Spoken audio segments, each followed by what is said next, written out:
ಯಲಹಂಕದ Kogilu layout ಬಳಿ ಅಕ್ರಮವಾಗಿ ಭೂ ಒತ್ತುವರಿ ಮಾಡಿಕೊಂಡು ನಿರ್ಮಾಣ ಮಾಡಿದ್ದ 200 ಮನೆಗಳ ತೆರವು ಕಾರ್ಯ ನಡೆಸಲಾಯಿತು.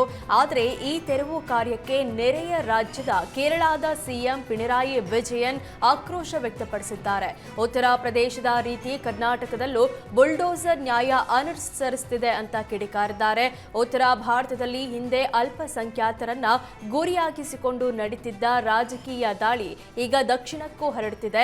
ಸಂಘ ಪರಿವಾರದ ಅಲ್ಪಸಂಖ್ಯಾತರ ವಿರೋಧಿ ನೀತಿಯನ್ನ ಕರ್ನಾಟಕದ ಕಾಂಗ್ರೆಸ್ ಸರ್ಕಾರ ಕೂಡ ಅನುಸರಿಸಿದೆ ಅಂತ ತಮ್ಮ ಎಕ್ಸ್ ಖಾತೆಯಲ್ಲಿ ಪೋಸ್ಟ್ ಮಾಡಿ ಆಕ್ರೋಶ ವ್ಯಕ್ತಪಡಿಸಿದ್ದಾರೆ. ಯಲಹಂಕದ ಕೋಗಿಲು ಲೇಔಟ್ ಅಕ್ರಮ ಮನೆಗಳ ತೆರವು ಕಾರ್ಯಕ್ಕೆ ಕೇರಳ ಸಿಎಂ ಪಿಣರಾಯಿಗೆ ಸಚಿವ ಸಂತೋಷ್ ಲಾಡ್ ವಾಗ್ದಾಳಿ ನಡೆಸಿದ್ದಾರೆ. ಕರ್ನಾಟಕದಲ್ಲೂ ಬುಲ್ಡೋಸರ್ ನ್ಯಾಯ ಬಂದಿದೆ ಎಂದಿದ್ದ ಕೇರಳ ಸಿಎಂ ವಿರುದ್ಧ ಗುಡುಗಿದ ಲಾಡ್, ಚುನಾವಣೆಗೋಸ್ಕರ ಕೇರಳ ಸಿಎಂ ಹೀಗೆಲ್ಲ ಹೇಳ್ತಿದ್ದಾರೆ.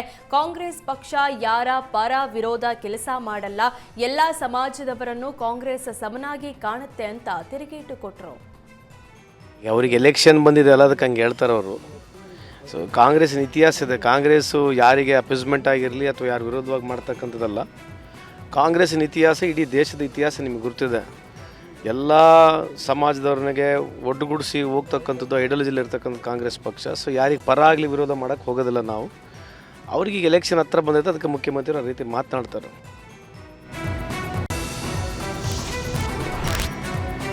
ಯಲಹಂಕದ ಕೋಗಿಲು ಲೇಔಟ್ ಬಳಿ ಅಕ್ರಮವಾಗಿ ಭೂ ಒತ್ತುವರಿ ತೆರವು ಕಾರ್ಯ ನಡೆದ ಸ್ಥಳಕ್ಕೆ ಮಕ್ಕಳ ಹಕ್ಕುಗಳ ರಕ್ಷಣಾ ಆಯೋಗದ ಅಧ್ಯಕ್ಷ ಶಶಿಧರ ಕೋಸಂಬೆ ಭೇಟಿ ನೀಡಿದ್ರು. ಮನೆಗಳನ್ನ ಕಳೆದುಕೊಂಡ ಕುಟುಂಬಗಳನ್ನ ಭೇಟಿ ಮಾಡಿ ಸ್ಥಳೀಯರ ಜೊತೆ ಮಾತುಕತೆ ನಡೆಸಿದ್ರು. ಮನೆ ಕಳೆದುಕೊಂಡವರಿಗೆ ಧೈರ್ಯ ಹೇಳಿ ಆತ್ಮಸ್ಥೈರ್ಯ ತುಂಬುವ ಕೆಲಸ ಮಾಡಿದ್ರು. ಇನ್ನು ಸ್ಥಳೀಯ ನಿವಾಸಿಗಳಿಂದ ಅಲ್ಲಿರುವ 18 ವರ್ಷದೊಳಗಿನ ಮಕ್ಕಳ ಮಾಹಿತಿ ಪಡೆದು ಮಕ್ಕಳ ಆರೋಗ್ಯ, ಶಿಕ್ಷಣ ಮತ್ತು ರಕ್ಷಣೆ ಬಗ್ಗೆ ತುರ್ತು ಕ್ರಮ ಕೈಗೊಳ್ಳುವಂತೆ ಅಧಿಕಾರಿಗಳಿಗೆ ಸೂಚಿಸಿದರು. ಬಂಡೀಪುರ ಮತ್ತು ನಾಗರಹೊಳೆಗಳಲ್ಲಿ ಸಫಾರಿಗಳ ಪುನರಾರಂಭಕ್ಕೆ ಒತ್ತಾಯ ಕೇಳಿ ಬಂದಿದೆ. ಕರ್ನಾಟಕ ಇಕೋ ಟೂರಿಸಂ ರೆಸಾರ್ಟ್ ಅಸೋಸಿಯೇಷನ್ನಿಂದ ಪ್ರವಾಸೋದ್ಯಮ ಸಚಿವರಿಗೆ ಪತ್ರ ಬರೆಯಲಾಗಿದೆ. ಸಫಾರಿ ಸ್ಥಗಿತ ಆಗಿದ್ದರಿಂದ ಉಂಟಾಗ್ತಿರುವ ಆರ್ಥಿಕ ಹಾನಿ ಮತ್ತು ಉದ್ಯೋಗ ಸಮಸ್ಯೆಗಳ ಬಗ್ಗೆ ಸರ್ಕಾರದ ಗಮನ ಸೆಳೆದಿದ್ದು, ಅಗತ್ಯವಿರುವ ಹೆಚ್ಚುವರಿ ಸಂರಕ್ಷತಾ ಕ್ರಮಗಳೊಂದಿಗೆ ಸಫಾರಿಯನ್ನ ಮತ್ತೆ ಆರಂಭಿಸಬೇಕು ಅಂತ ಆಗ್ರಹಿಸಿದ್ದಾರೆ. ನವೆಂಬರ್ನಿಂದ ರಾಜ್ಯದಲ್ಲಿ ವನ್ಯಜೀವಿ ಸಫಾರಿ ಸ್ಥಗಿತಗೊಂಡಿದೆ. ಇದರಿಂದ ಹಲವು ರೀತಿಯ ಸಮಸ್ಯೆಗಳು ಉದ್ಭವಿಸಿದೆ. ಡಿಸೆಂಬರ್ನಿಂದ ಫೆಬ್ರವರಿವರೆಗೆ ಪ್ರವಾಸೋದ್ಯಮಕ್ಕಾಗಿ ಹೆಚ್ಚು ಜನರು ಬರ್ತಾರೆ. ಬಂಡೀಪುರ ಸುಮಾರು 50 ರಿಂದ 100 ಕಿಲೋಮೀಟರ್ ದೂರದಲ್ಲಿದೆ.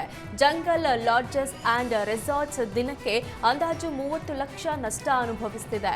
ಅರಣ್ಯ ಇಲಾಖೆಗೆ ದಿನಕ್ಕೆ ಸಫಾರಿ ಶುಲ್ಕ ರೂಪದಲ್ಲಿ ಬರ್ತಿದ್ದ ಅಂದಾಜು 30 ಲಕ್ಷ ಆದಾಯ ನಿಂತಿದೆ. ರಾಜ್ಯದ ಖಜಾನೆಗೆ ದಿನಕ್ಕೆ ಅಂದಾಜು 60 ರಿಂದ 70 ಲಕ್ಷ ಜಿಎಸ್ಟಿ ಹಣ ಕೂಡ ಆಗ್ತಾ ಇದೆ ಅಂತ ಆಗ್ರಹಿಸಿದ್ದಾರೆ.